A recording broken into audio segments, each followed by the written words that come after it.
Hey everybody, this is Tim from the Market Roundtable. So happy to be talking to these folks, David Starnes and Rick Subel, who are both here representing Carolina Crown. Guys, thank you for taking time to talk to me. Thanks for having us, Tim. Thank you, Tim. So our idea here is to give the fans a chance to hear from the designers, specifically let them ask, we'll ask some questions that we've been hearing from fans. You guys have some things that you often hear people ask about. We want to just sort of give everybody a chance to hear some of this behind the scenes. Why were certain choices made for the show? Why are you making certain changes? People love to hear that, and it fills them in on sort of the thought process of the designers. I think there's a lot of change going on right now in the world of DCI, in the world of marching, and a lot of people are very nervous. And so what I want to do is try to get people less nervous by letting them hear from you guys, okay, why are we wearing these hats that almost aren't there? Why are some people not wearing hats? Why do we make certain choices throughout the whole production? So that's our chance is for you guys just to sort of talk to it. So how would you guys like to start? Is there a certain issue that you want to address first? Yeah, I'll start in, and I want to thank you for giving us this opportunity.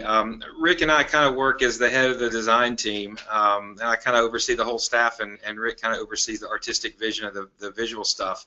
But in our putting this program together, when we sat down in the fall and started talking about the direction and the kind of the area we wanted to explore with Crown this year, it was Jeff Saktic that came up with this idea about transforming the field, turning it into an area or a performance medium that is completely different than anything we've ever done. And with the addition of props and how that is so huge in the activity today, I watched your podcast the other night with George, and he hit it dead on the head that everybody's bringing the kitchen sink to the field nowadays.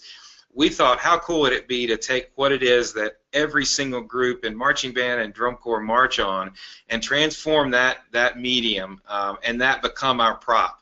And so with Rick's vision and talking about how we can use vertical and horizontal transformation of things, it became this product. And then obviously we got to the point of it is being our title, and that went round and round. That was 2 or 3 months of deciding what that was, but we'd like to offer the activity something that is not a literal this is what our show is, you must think this way, you must like it this way, you must interpret it this way, but we left it open-ended. And I've been doing this activity for 30 years, and I don't know that there's been a program where it says, here fans, here's the food, you tell us what it tastes like, and interpret it from your perspective. So there's several different descriptors that it could be, but it is to people what it is to certain groups of people. Some people it's a visual product, some people it's an exploration of music, some people it's an exploration of the intellectual, and others really get an emotional charge out of it, which we're going to talk about today. So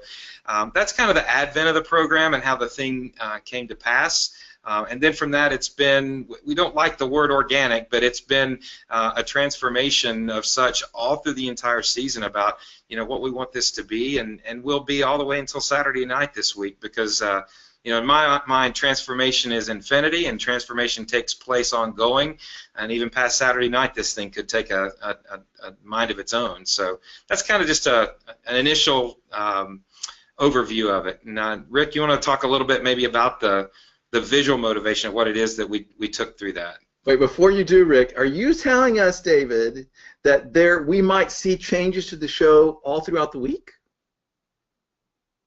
You just might. Maybe? That is very possible. It is possible. That is exciting for drum corps fans. They're going to be paying attention, or in Indy, like I'm going to be there, and like this will be very interesting. And you're right, that makes sense with the concept that you just described. Yes. Well, I mean, jumping in on that, that's been part of the fun too, is that, the choices that we've made have left possibilities for us to continuously say, what if we tried this, or what if we did that? So if looking back to its first couple of weeks of putting it out in front of people, like it's made dramatic transformations as a process and as a product over the weeks by just being able to, as any art medium would be able to, look at this and tweak that and shape this and mold that and change this and contour that. So that's been the fun process of the whole season, and we wanted to select a show that would allow us the flexibility to do that. No one thing in the show is just one thing or only used for a singular purpose. It's all multi-purposed props You know, David went back to talking about, you know, transforming the environment, you know, but a big thing for Jeff Sachtig and myself was to not bring in artificial things to change that environment. You know, how could we rearrange or restructure the look of the field and shape things and contour things differently by using the natural elements that are on the field? You had asked a question earlier about the see-through shakos. You know, change is the only thing that's ongoing. It's nonstop. It's going to be a part of every process. And you know, with the change of some structural things coming into Crown this season, we knew that was going to have an inherent difference. Whatever that difference was, it was going to inherently be different through either how the core is staged or utilized or written or color schemes or whatever that would be, that it would be its own unique thing. But we also wanted to maintain the connection to where it came from and to show that transformation throughout the process of the program. So, you know, the see-through shakos, as we all know, people are exploring the non-use of them. We still wanted to hang on to that iconic Crown look, but to make it see-through, so it plays a role there, but not necessarily the same role that it played in the past. The same with the vertical striping that has been on the Corps' uniform the last few years.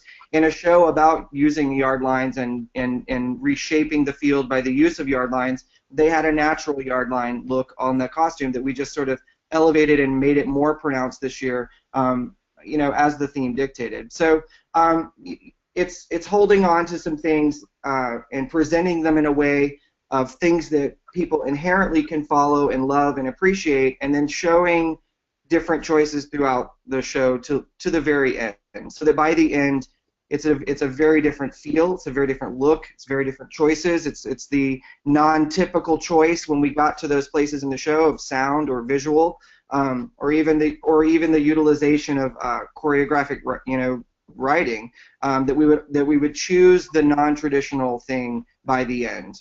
So you can see that transformation throughout the show, and it's been really fun to put together. And like I said before, it's an open-ended process where the change can continue to happen. Anytime that we see something to say, what if we did this, the show is flexible enough to be able to do that by the choices that we made with the props and the design and the concept itself.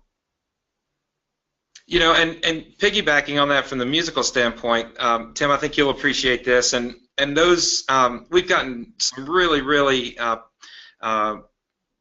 positive and also useful musical commentary this year. We've sent the audience on a musical travelogue with our musical selections, and just so people kind of understand why we chose what we did. Hey, this is Tim. I hate to interrupt this excerpt from this conversation right here, but there's a whole nother 40 minutes to this conversation which you can hear. You can hear the whole thing at marchingartseducation.com. Encourage you to go there because David goes into a lot of detail next about why certain musical selections were chosen. You'll be really interested to find out which selection they chose first and then worked backwards. It's really interesting. There's more information about all the details of the show. And I can tell you, as someone that's watched this show and sort of scratched my head, I was really understanding it a lot better at the end of this conversation with Rick and David. And if you're a drum corps fan and you want to know more about this show, how it was put together, and understand it better, and hopefully maybe enjoy it more than you already do, go to marchingartseducation.com. Watch the entire thing. There's no charge to access it there. I guarantee you'll enjoy it very much. Go to marchingartseducation.com, watch the entire video, and watch the other videos from other DCI staffs this summer.